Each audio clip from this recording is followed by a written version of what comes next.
Saya suka makan macam ni, bang. Abang jangan kacau saya. Awak makan daging? Daging mentah ni.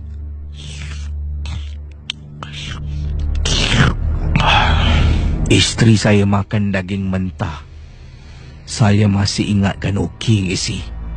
Dah, kejap. Biar abang cuci sikit daging ni. Saya angkat daging tu, pergi dekat sinki air. Cuci bersih-bersih ke si? Toskan air, letak daging mentah atas pinggan. Kemudian saya tanya, awak nak tak saya gorengkan? Tak apa, bang. Tak nak.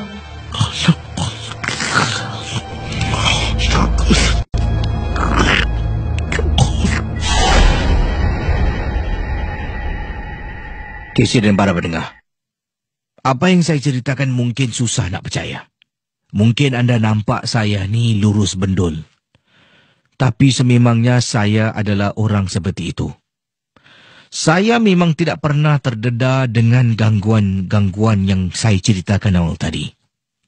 Ia mengambil saya masa 4 hari, Casey.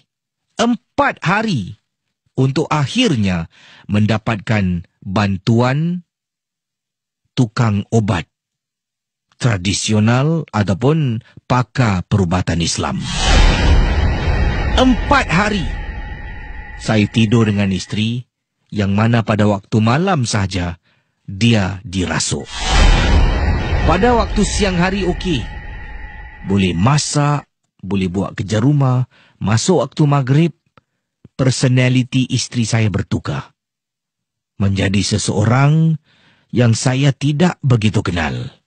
Bayangkan pendengar ya. Apa yang membuat saya panggil akhirnya seorang pakar untuk datang? Saya memanggil pakar apabila isteri saya mula kelar jarinya dengan pisau. Dia kelar jari dengan pisau. Dia hisap darah jarinya sendiri. Awak buat apa tu? Astaghfirullah. Tangan awak ni berdarah ni. Pergi. Sini, letak plaster ni. Astaghfirullahalazim. Kenapa tangan awak macam ni? Ha? Bang, tak apa. Saya haus, bang. Janganlah. Pergi. Saya tidak ada pilihan. Saya terus menghubungi seseorang yang saya kenal. Malam tu juga beliau datang ke rumah melihat keadaan isteri. Dekat dalam bilik, habis Casey, darah disedut daripada jari telunjuk. Kenalan saya masuk ke dalam, tengok isteri. Astaghfirullahalazim. Bawa aku air. Saya memberikan dia segelas air. Dia membaca. Isteri saya tidak indahkan, masih lagi sedut darah daripada jarinya. Selepas habis bacaan surah, celup tangan dalam cawan, renjis pada isteri saya. Renjis pada isteri saya. Renjis.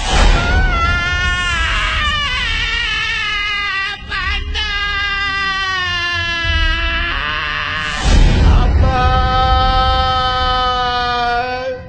tolong saya, bang. Keluar kau. Tidak ada sebab untuk kau menghuni badan ini. Keluar.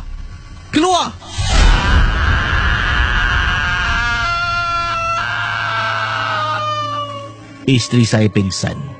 Ahmad, ambil air ini, sapu pada muka isteri kau sekarang. Sayang.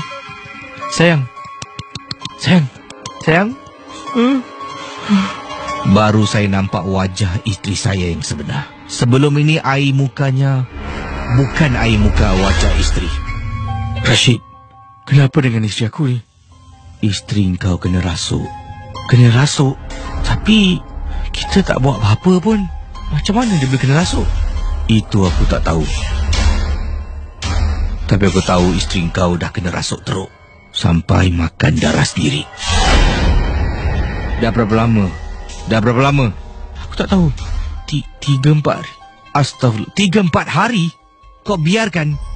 Casey, saya mula rasakan yang saya ni telah melakukan kesilapan. Sampai ke saat ini, kami semua tidak tahu bagaimana isteri saya boleh kena rasuk, kena ganggu Saya tak pasti. Tapi kalau saya fikir balik, kalau saya ingat balik, 2 malam sebelum isteri saya diganggu, 2 malam sebelum tu, saya dengan isteri ada temankan kakak ipar saya pergi berubat dekat rumah seorang pakar perubatan yang tinggal dekat kawasan Bedok. Bila kami naik ke atas, kami disuruh duduk dekat ruang tamu.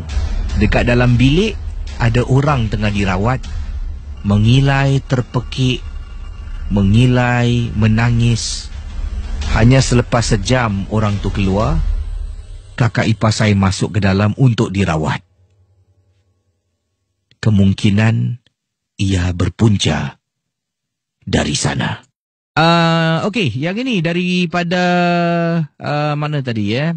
Daripada Yaya berkongsi pengalaman, katanya, Assalamualaikum, Waalaikumsalam. Ini Yaya nak ketengahkan peristiwa. Saya nak berkongsi pengalaman saya yang menetap di sebuah hotel. Ini di hotel. Hotel pengalaman ini berlaku di salah sebuah hotel di Johor. Di Johor Bahru lebih tepat lagi. Dan ketika kejadian yang menakutkan ini berlaku, saya bersama dengan girlfriend saya selama 3 orang lah. Jadi kami bertiga bertiga pergi ke Johor untuk short vacation. Betul-betul seberang tambak je lah. Sebabnya kami pun tak banyak cuti. Jadi kami pun tak nak pergi jauh. Kami dah pun buat keputusan untuk menginap di sebuah hotel di Johor dan menghabiskan beberapa hari di sana lah sebelum kembali bertugas. Dan inilah kiriman yang dikongsi sama. Benar ataupun tidak, jangan mudah percaya, jangan terikut-ikut dengan apa yang diceritakan dalam Misteri Jam 12. Pengalaman Ana yang berkongsi kejadian yang berlaku di salah sebuah hotel di Johor Bahru. Peristiwa ini kami bertiga menginap dalam satu bilik.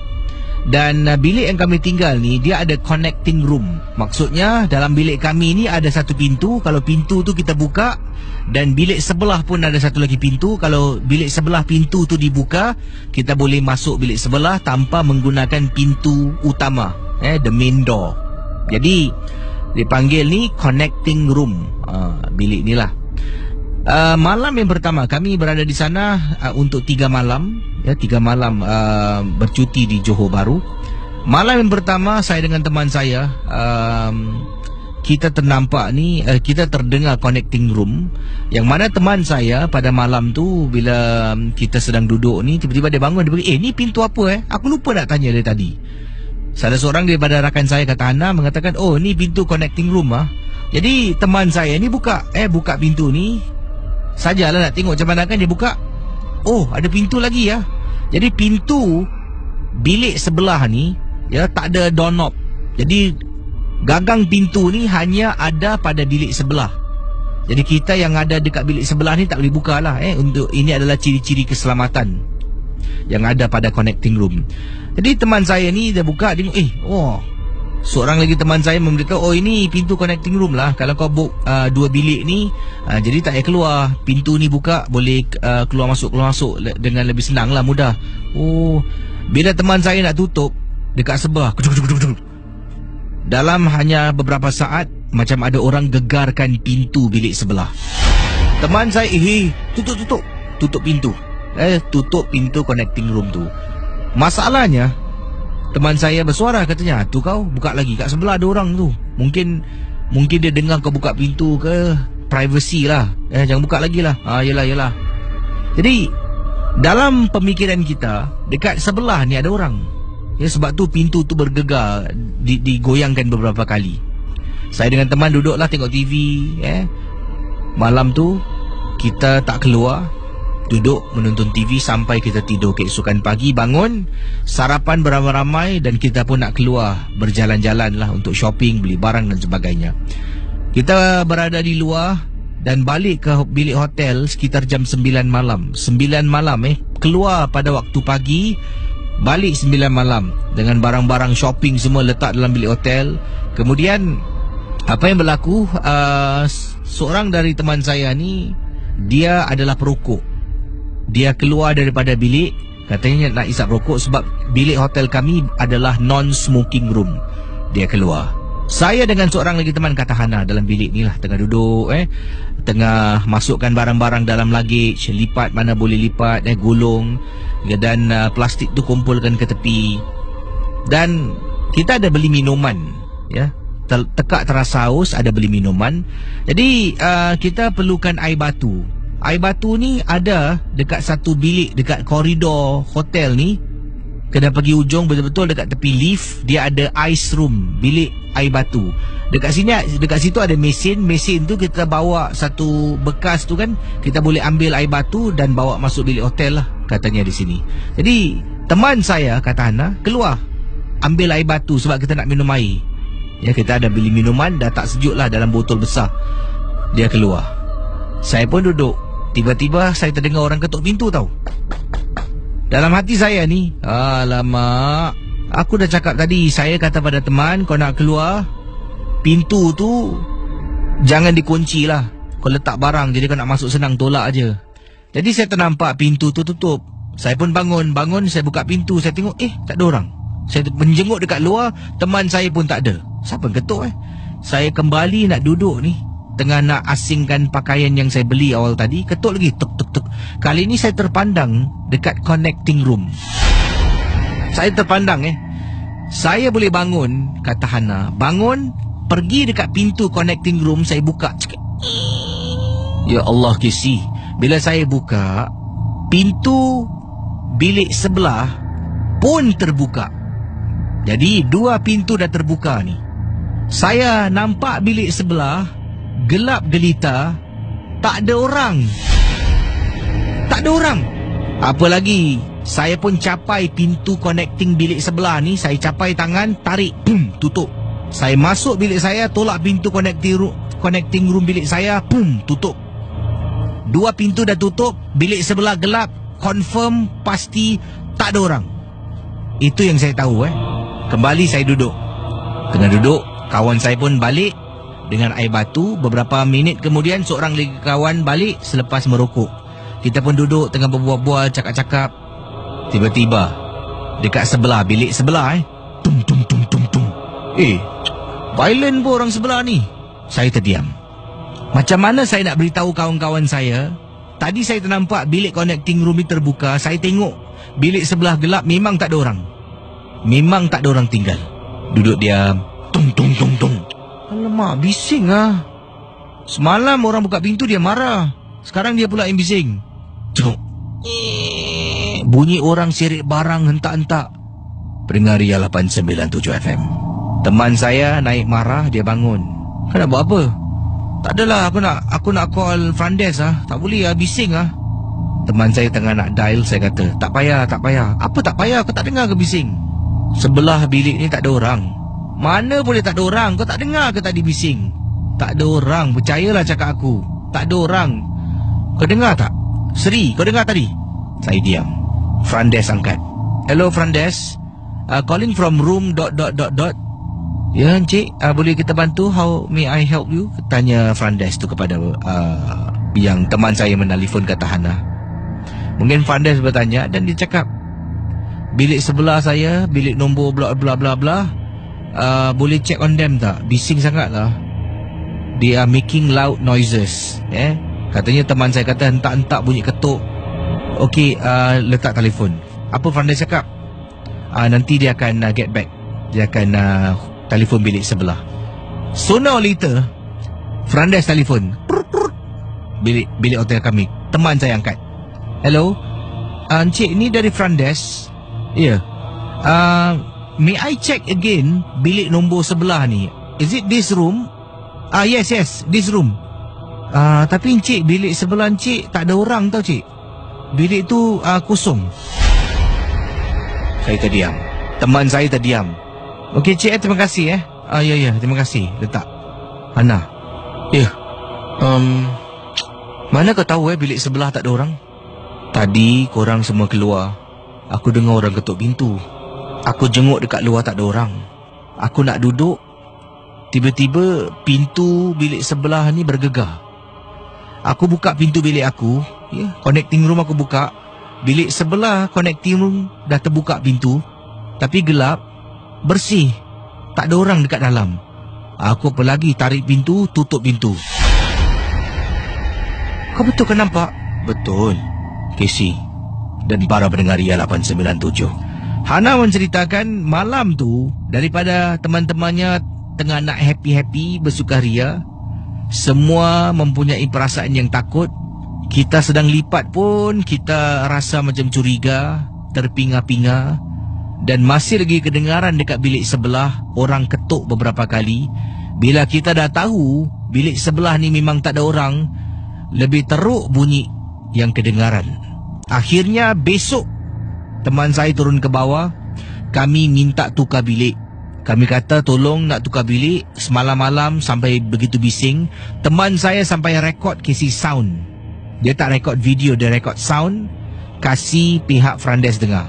Kita dibenarkan untuk tukar ke bilik yang lain. Dan Alhamdulillah setelah tukar bilik untuk malam terakhir, tidak ada gangguan. Tidak ada gangguan. Terima kasih dan selamat tengah malam. Hello, selamat pagi. Hello, selamat pagi. Siapa bercakap ni? Ini suara anda agak jauh sedikit tak jelas. Tak jelas Okey, ni panggilan dari mana ni? Saya panggilan dalam lori ni bang. Oh, dari dekat kawasan mana ni? Kawasan apa ni apa ni, Jalan Lama ni, Kota Tinggi lepas muka tengok apa ni, muka tengok Tengaru. Oh, anda dekat Malaysia? Malaysia. Okey, siapa bercakap ni? Nama siapa ni? Saya Zaidi bang, Zaidi Black. Zaidi Black, ada kisah tentang apa Zaidi? Silakan. Kisah saya, pengalaman saya masa tengah mandu, dalam keadaan saya mengantuk, saya cari tempat tidur bang. Okey. Jadi anda berehat dekat mana tu? Perjalanan saya daripada Pohlang, saya nak pergi Pride, ikut laluan Jalan Lama. Okey, lebih kurang jam 1 pagi lah bang. Mata pun dah kelat-kelat, dah mengantuk. Sampai satu tempat tu, kawasan tu apa ni, panggil hutan melintang ni. Okey. Sampai kawasan tu saya tengok parking penuh bang, kiri kanan penuh parking. Jadi dalam hati mana aku nak tidur, nak parking ni apa semua kan. Lori besar lah Jadi, lori besar. Saya buat kontena bang dulu. Ni cerita lama ni bang, belah-belah tahun dah. Jadi bila saya cari, saya pelan-pelan tengok dalam banyak-banyak lori parking kiri kanan ni, ada satu parking bang kosong. Jadi saya tengok, wah cantik lah ada kosong ni tepuk apa ni, kira macam saya melap lah kan. Jadi saya pun terus parking cantik apa semua. Tak nak buang masa, lock apa semua pintu, buka sikit cermin, pasang aircon. Saya terus lompat pergi belakang nak tidur. Dan 5 minit bang, saya rasa telinga saya ni berdesing tau. Bila dah berdesing tu, saya dah dapat agak ada benda nak datang kan. Okey, saya pun buat tak tahu lagi lah. Buat tak tahu apa semua. Tiba-tiba saya kena tindih tau. Kena tindih. Saya bangun baca surah apa semua. Okey, clear siap. Tidur balik.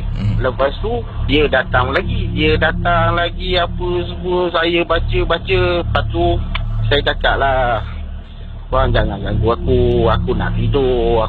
Badanku penat ni. Aku nak rehat. Tidur lagi. Itu anda cakap dalam hati ke anda lafazkan? Saya lafaz bang. Saya bangun duduk congok, saya lafaz. Korang janganlah ganggu aku. Jangan sampai mulut puaka ni aku maki kat korang cakap kan. Aku ni penat. Jalan aku ni jauh lagi. Aku nak tidur. Lepas tu tidur. Datang lagi saya biar je bang. Saya baca. Saya celik mata, memang tak nampak apa lah, gelap kan. Tapi memang macam hawa-hawa kita boleh nampak tau. Dalam gelap-gelap tu benda tu hitam tau. Kita macam boleh nampak jugalah. Dalam keadaan gelap tu kita boleh nampak memang hitam, berbulu apa semua. Cuma muka tak nampak lah. Remang pula tengah-tengah hutang ni. Tak ada apa. Jadi saya dah tak boleh tahan. Saya bangun, saya maki hamung apa semua, pupa. Saya duduk je. Saya duduk melompat balik dekat steering. Biasa tau, dia macam dia berjalan dekat tempat tidur saya tau. Kiri kanan. Mana dia punya aura dia rasa belah kanan. Lepas tu dia pergi ke belah kiri. Rasa tau benda tu bergerak-gerak tau. Dalam hati, tak boleh jadi. Ini patutlah orang tak nak parking kat sini. Rupanya ini rupanya. Patut ada kosong patut ada kosong. Saya tengoklah, patut ada kosong. Berkotara aku cakap. Wah. Saya pun tak ada. Memang tak cakap banyak. Terus start lori ke apa semua, saya terus jalan bang. Jalan bang, memang dia ada lagi kat belakang saya. Dia memang dia ikut je saya. Selalu Saya baca. Anda memandu ni berapa jauh ni? Berapa kilometer?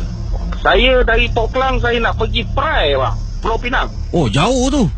Jauh bang. Pukul 1 pagi saya dah mata dah kelat apa semua. Tu saya parking, lori-lori lain pun parking, tidur apa semua kan.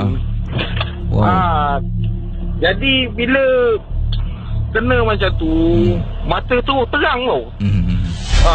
Terang je. Jadi jauh dia ikut saya tau. Sampai saya naik satu jambatan tinggi, turun je, baru benda tu hilang. Dapat rasa clear, rasa tak ada apa dah. Terus saya shoot sampai Prai.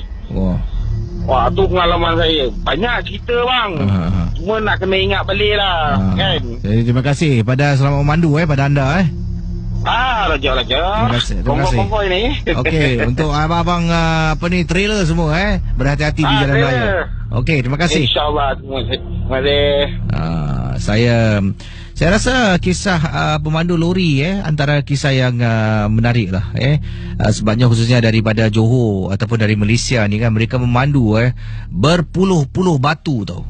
Dan tadi teman kita bayangkan daripada Port Klang pergi ke Pulau Pinang, berapa jauh tu? Oh, jauh tu. Jadi tadi pun beliau katanya sedang beristirahat di tepi jalan.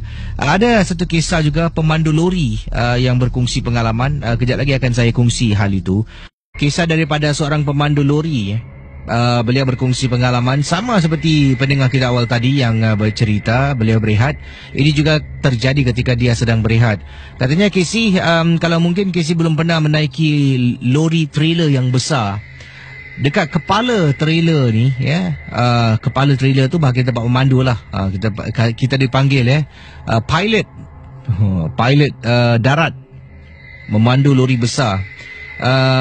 Sedikit informasi untuk Casey, saya secara peribadi memandu ada kalanya sampai memakan masa 10 jam memandu lori dari satu tempat ke tempat yang lain, menghantar barangan-barangan yang ada dalam kontainer. Wow, 10 jam memandu lori, Prit Dan memang mencabar.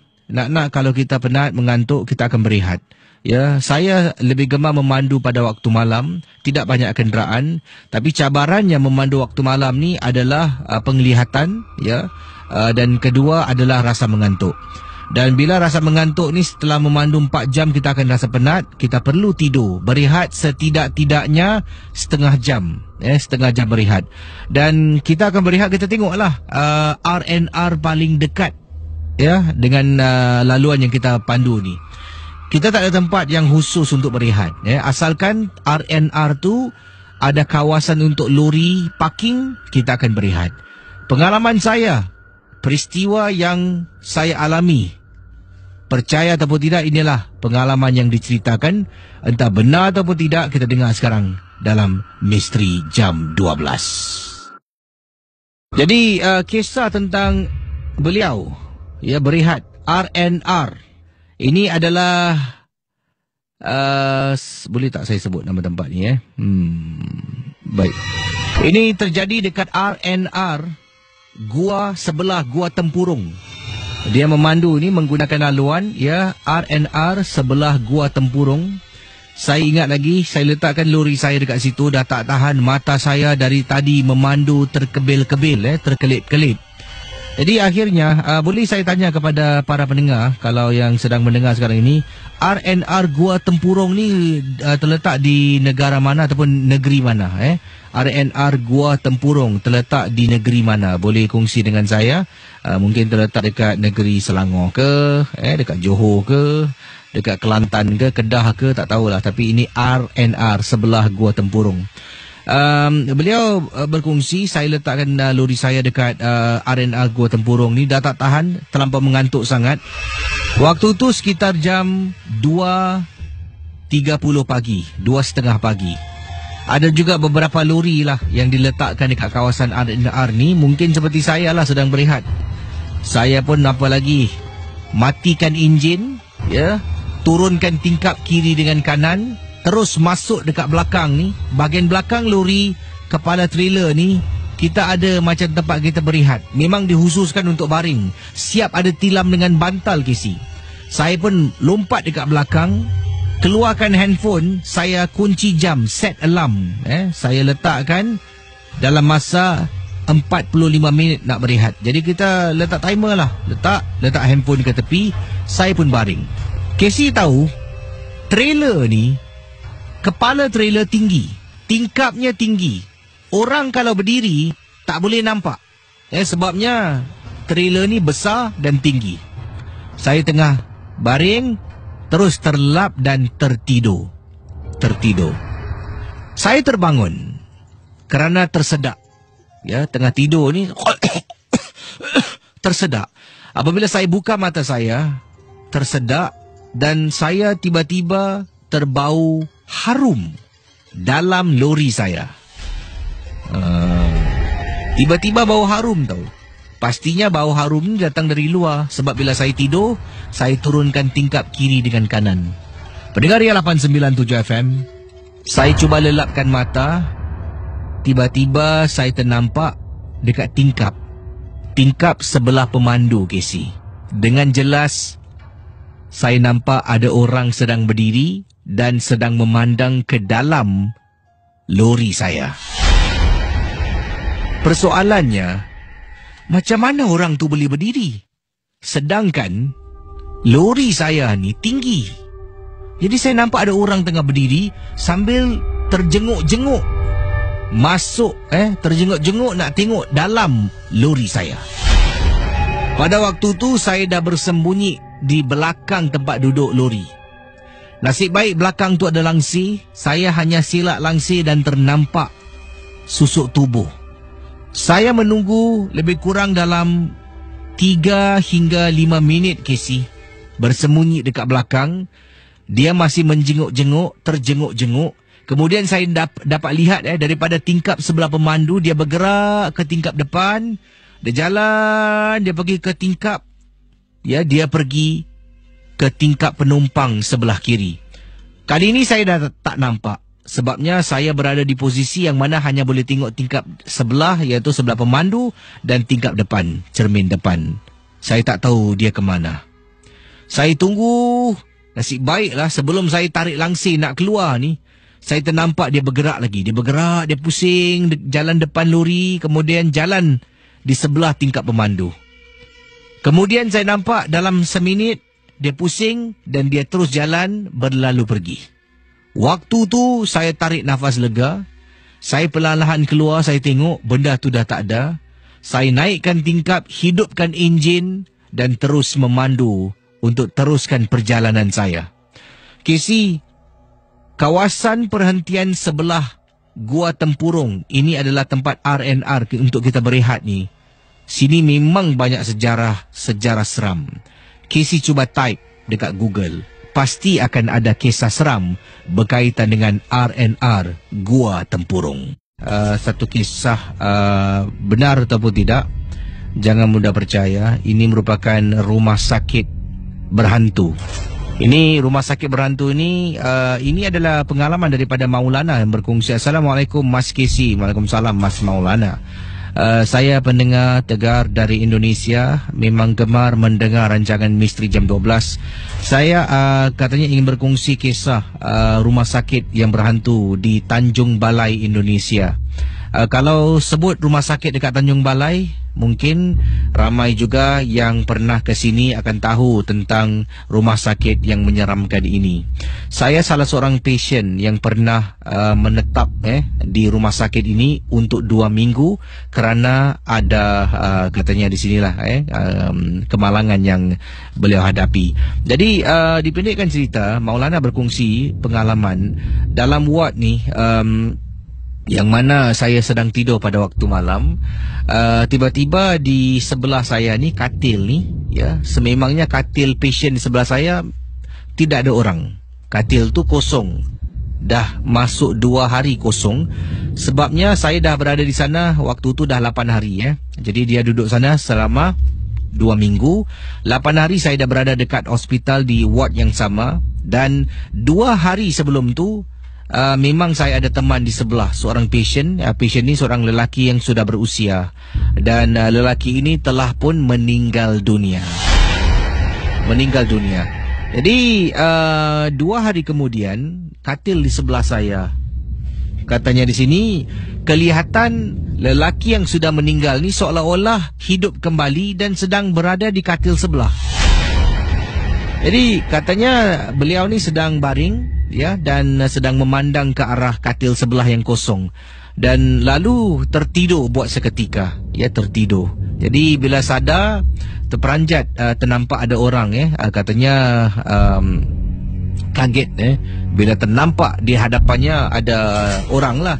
Pada mulanya dia tak kenal orang tu, dia memang tak kenal. Kemungkinan itu pasien baru yang baru masuk lah mungkin, ya. Jadi tengah baring, tiba-tiba susuk di sebelah ni, daripada dia baring, dia miringkan badan, ya, badannya tu dipusingkan ke sebelah kanan, memandang ke arah aku ataupun memandang ke arah saya yang sedang baring. Jadi mula-mula dia tak perasan siapakah di sebelah. Dia tahu ada orang, mungkin pasien baru. Tiba-tiba pasien ni pusing dan mereka memandang antara satu sama lain. Aku ternampak matanya, kemudian terus dia senyum. Kesi dalam hati aku, bukankah ini lelaki tua yang telah pun meninggal dunia? Pejam mata, aku baca surah-surah yang aku tahu. Aku buka mata, katil sebelah memang tidak ada pasien. Kosong, tak ada orang. Bayangkan, itulah kisah yang dikongsi sama, ya. Hanya 1 malam terkena gangguan, 2 hari selepas pasien sebelah disahkan meninggal dunia. Hello, selamat pagi. Halo. Ya, selamat pagi, Pak Radin. Halo, Kesya, apa kabar ni? Pak Radin, ya. Ada kronik kes, ya. Silakan Pak Radin. Ini paling cakap kadang-kadang di antara jodoh pertobatan kita, kadang-kadang digerak Allah Ta'ala ni berbeza di antara pakar dengan pakar yang lain, Kesya. Seperti juga dengan wanita, suami isteri, mereka bertemu jodoh dengan wanita ini, yang si isteri ini bertemu jodoh dengan pemuda yang ini. Begitu juga antara naluri alam juga berputar ganti siang dan malam. Ini Pak Din cakap saya satu kes kronik. Pak Din cakap satu apa tau Kesya. Seorang kita percaya tak, seorang wanita, isteri orang, selalu aku kena dok family case misteri. Itu pasal Pak Din tak tahu kenapa. Ini sebenarnya Kesya, dia baru balik makan dengan suami dia, dan dalam dia balik makan dengan suami dia merayap, tidak dia menampak apa-apa benda Kesya, tapi dia apa tahu laki dia terlampau malam kan, dia ingat dia nak jadi Formula 1 ke apa, dan dia telah apa tahu dia telah agak laju, dia lari dalam dia speed, tapi dari speed tu lepas tu dia nampak satu lori berdepan, betul-betul orang kata tengah slow, jadi dia kena emergency brake. Ni Pak Din cerita ni lepas dia dah pulih, baru Pak Din tanya, dan Pak Din menjiwai apa yang dia cakap tu. Pak Din ceritakan untuk misteri jam 12. Itu Pak Din cakap apa tahu, dalam dia ini, dia nasihat dengan lelaki dia, abang dia nak jadi Formula 1 ke apa bang. Orang kata, kenapa slow lah bang, I kan lemah semangat, I kan tak boleh tengok je gini. Suami dia cakap apa, orang kata jangan takut, orang kata kirakan I know how to handle, okay, I'm experienced driver. Dia cakap walaupun experienced driver tak ada speed camera ke apa pun, tapi kan I perempuan bang, sikit banyak I takut bang. Itu pasal seorang suami, walaupun kau nak tunjuk terror, kau nak hero dengan isteri kau waktu macam kes macam gini, janganlah tunjuk laju. Dia kan dia perempuan lah, saya perempuan ni kan semangat lemah lah, mak sedih. Jadi apa terjadi, orang kata dia degil juga. Jadi dia, isteri dia dah naik angin, orang kata apa tahu, tepuk-tepuk tu lah. Si isteri kalau merajuk kadang-kadang tepuk badan suami, pukul sayang lah, tumbuk-tumbuk dekat bahu dia, please darling, don't do this all, please. Sekali itu terjadi tak kira dia cuba nak kontrolkan wife dia daripada macam takut-takut gitu. Bukan wife dia pekik, tapi macam orang macam suami isteri. Kalau isteri dah sayang suami kan, dia merajuk manja, tepuk-tepuk badan suami, tumbuk-tumbuk dekat punch dekat dia punya shoulder, please darling, kewak sebab dekat why dekat orang kata we have to go hurry home, nak balik cepat. Kau nak balik cepat, orang patut biar lambat asal selamat. Tapi ketahu dah tentu isteri dia ni ada satu macam polis lemah semangat yang teramat sangat. Dan apa terjadi, dia nampak lori berdepan tu, nasib isteri dia terpanjat, bang lekas ke bang, ni lori dekat ni berapa meter je. Nasib baik dia dapat emergency brake, dan lori tu pun orang kata pasal apa, lori tu jalan dalam di bahasa orang Inggeris, kata Casey cakap pasal pemandu lori, mungkin lori tu mengantuk ke apa, jadi dia susah jalan, dia susah bikin macam zigzag dia jalan, sekejap dia ke kiri sekejap kanan. Jadi maknanya lori tu pasal apa, dia cakap untuk driver, kalau kau mengantuk janganlah kau bawa kereta, sebab apa, kita akan bawa cara zigzag ke sini, kiri kanan, berapa cara pelan dia bawa sini, tapi maknanya dia dalam keadaan mengantuk mungkin. Tapi nasib baik dia dapat emergency brake. Tapi bila berserak, tahulah wanita dia terpekik sekuatnya. Tengok wanita bila pekik, dia bukan pekik nama abang, dia pekik nama apa tau, mak. Orang kata, tengok Allah sayang ibu, kau dah kahwin, kau ingat mak kau. Jadi apa terjadi, orang kata kira-kira dalam keadaan gitu dia dah balik. Bila dia balik, ini dia panggil Casey, percaya tak? Bila dia balik, orang kata dia rasa bang jantung saya berdebar bang, sejak terperanjat tu gini. Dan akhirnya Casey tahu tak, semak dia tersampuk seperti semak. Apabila orang dah terperanjat yang teramat kronik dan ekstrim, semangat kerohanian dia tu bukan kerohanian dia Casey, semangat dia tu akan lari terperanjat. Tapi dia balik sekejap, dia baru nak tukar baju, Casey tahu apa terjadi. Dia semangat dia telah lari, dah takut, dan dia dah jadi macam kayu tunggul.com, macam ibarat tunggul kayu dah terpaku gitu. Orang kata dah tak boleh, dah diam, dah tak boleh apa-apa, mata tersendal. Nampak kau pasang, kau sayang, kau tak nak jaga hati isteri kau, pengen nak jaga kasih sayang aja, kau nak jaga juga keselamatan dia. Dan akhirnya terjadi apa yang kata, semangat dia telah lari dan terperanjat. Dan ini dipanggil apa tahu, the very chronic extreme shocks, yang teramat sangat orang fikir dia cakap. Dan dia jadi apa tu, mentally, physically shock. Dan akhirnya dia macam tunggul kayu, mata dia terbeliak, orang cakap orang dah terbeliak dan tak boleh berbuat, dan mulut dia terpaku dan macam ibarat dia tak sadar. Ini dipanggil apa tu Casey, bukan dia Saudara, tiba-tiba mati pula telefon ni. Ini kes kronik Saya tak tekan apa-apa pun. Hello. Mungkin bukan rezeki lah.